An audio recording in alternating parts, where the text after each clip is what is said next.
قاری صاحب بیٹھ گئے, غوث پاک کھڑے ہو گئے. سرکار غوث پاک رضی اللہ تعالیٰ عنہ نے اسی قرآن پاک جو قاری صاحب نے تلاوت کی, آپ نے اس آیت کریمہ کا ترجمہ کیا, اس کی تفسیر بیان کی, اس کا معنی بتایا. جب آپ نے ترجمہ بتایا, تفسیر بیان کی, معنی سب کچھ سمجھا دیا, تو العباس جو غوث پاک کے مرید ہیں عبد الرحمن ابن جوزی کے پاس بیٹھے ہوئے تھے. کہتے ہیں عبد الرحمن ابن جوزی جو میرے شیخ عبد القادر جیلانی بتا رہے ہیں, کیا تم جانتے ہو؟ بولے ہاں جانتا ہوں. پھر میرے غوث پاک نے اسی آیت کریمہ کا ایک الگ طریقے سے اور ترجمہ کیا, اس کی تفسیر بیان کی, اس کا معنی بیان کیا, اس کا موضوع بیان کیا. العباس فرماتے ہیں عبد الرحمن ابن جوزی سے, جو میرے شیخ نے ترجمہ کیا, کیا جانتے ہو؟ بولے ہاں جانتا ہوں. اسی ایک آیت کریمہ پر سرکار غوث پاک رضی اللہ تعالیٰ عنہ 10 مرتبہ ترجمہ کرتے ہیں, 10 تفسیر بیان کرتے ہیں, 10 موضوع بیان کرتے ہیں, 10 الگ الگ طریقے سے. العباس فرماتے ہیں عبد الرحمن ابن جوزی سے, جو میرے شیخ سرکار غوث پاک فرما رہے ہیں, کیا تم جانتے ہو؟ بولے الحمدللہ عبد الرحمن ابن جوزی جانتا ہے. اتنا سننا تھا, سرکار غوث پاک رضی اللہ تعالیٰ عنہ کھڑے ہوتے ہیں, 11 بیان کرتے ہیں, 12 بیان کرتے ہیں, 15 بیان کرتے ہیں, 20 بیان کرتے ہیں, 25 بیان کرتے ہیں, یہاں تک کہ ایک ہی آیت کریمہ پر آپ نے 40 مرتبہ سے الگ الگ ترجمہ فرما دیا. 40 مرتبہ الگ الگ ترجمہ بیان فرمایا. العباس کھڑے ہوئے فرماتے, جانتے ہو وہ عبد الرحمن ابن جوزی جن کے علم کا ڈنڈا بستا تھا, کہنے لگے اے العباس 10 تک تو مجھے معلوم تھا, یہ 10 کے بعد کہاں سے بول رہے ہیں؟ اللہ کی عزت کی قسم, جو میں نے کتابوں میں پڑھا ہے وہ یہی پڑھا ہے کہ آج عبد القادر نہیں بلکہ نبی کے گنبد خضرا سے ابو بکر بول رہے ہو. سبحان اللہ, یہ شان ہے. وہی عبد الرحمن ابن جوزی علیہ السلام جبہ پھاڑ دیے, امامہ اتار کے پھینک دیے, گھٹنوں کے بل غوث پاک کی بارگاہ میں گئے, قدموں میں گر گئے. غوث پاک نے اپنے سینے سے لگایا اور فرماتے ہیں اے عبد الرحمن جوزی, اب تمہاری حالت کیا ہے؟ عبد الرحمن جوزی عرض کرتے ہیں, اے سرکار غوث پاک, جب تک پیتا نہ تھا کوئی پوچھتا نہ تھا, تم نے غریب کا انمول کر دیا. تاریخ میں آیا کہ غوث پاک نے سینہ لگانے کی برکت یہ ہوئی, عبد الرحمن ابن جوزی علیہ الرحمہ انتقال سے پہلے 2 لاکھ عیسائیوں کو کلمہ پڑھوایا تھا. سبحان اللہ. حمید میرے امام نے فرمایا, واہ کیا مرتبہ اے غوث ہے بالا تیرا, اونچے اونچوں کے سروں سے ہے قدم آلا تیرا. نواسے کا ذکر سن لیا ہے, اب صرف اونلی 10 منٹ نانا کا ذکر سن لیجیے. سنا دوں؟ جی کہہ دو سبحان اللہ. سبحان اللہ. آج معذرت چاہتا ہوں, باہر سبحان اللہ بلواتے ہوئے مزہ آتا ہے.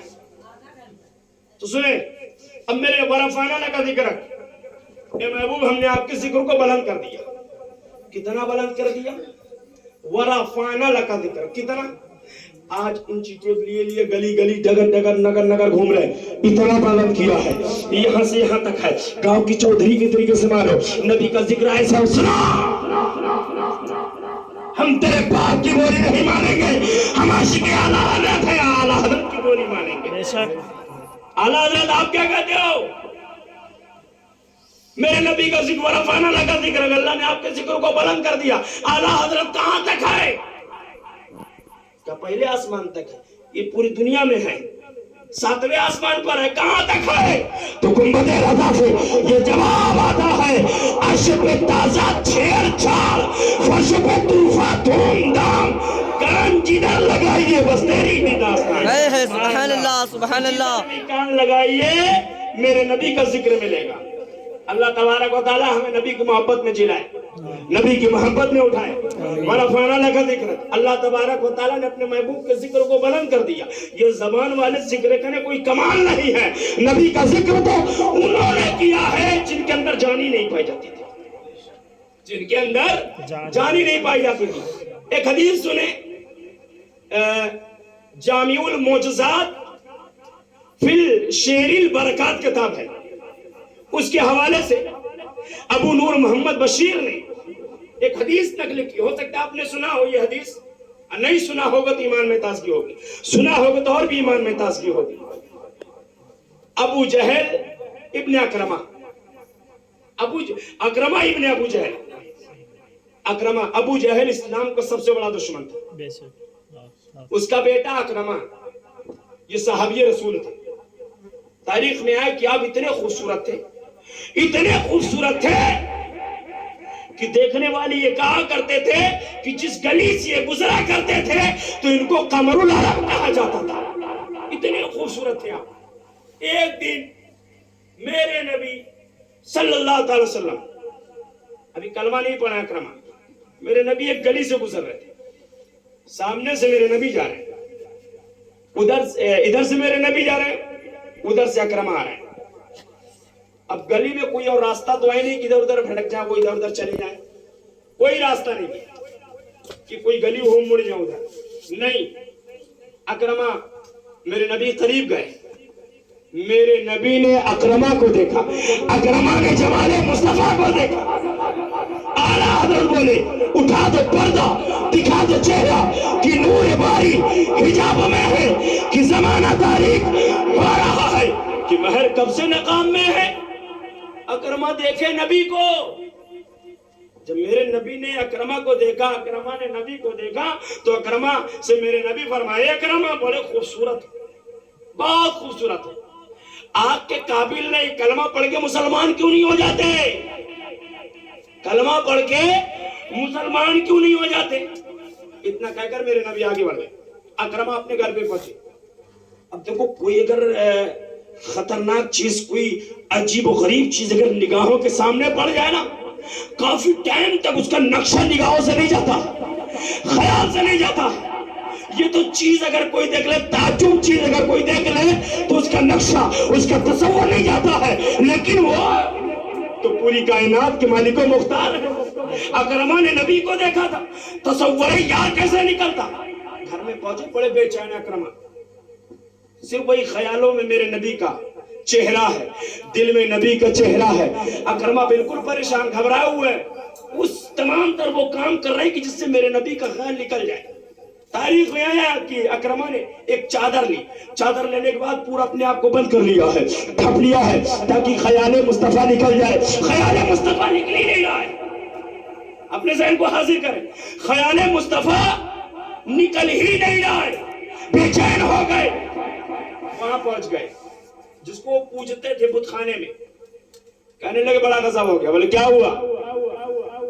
بولے وہ جو محمد ہے نا، بولے ہاں، بت کبھی نہ بولا تھا لیکن آج بولا ہے، آج بولا ہے۔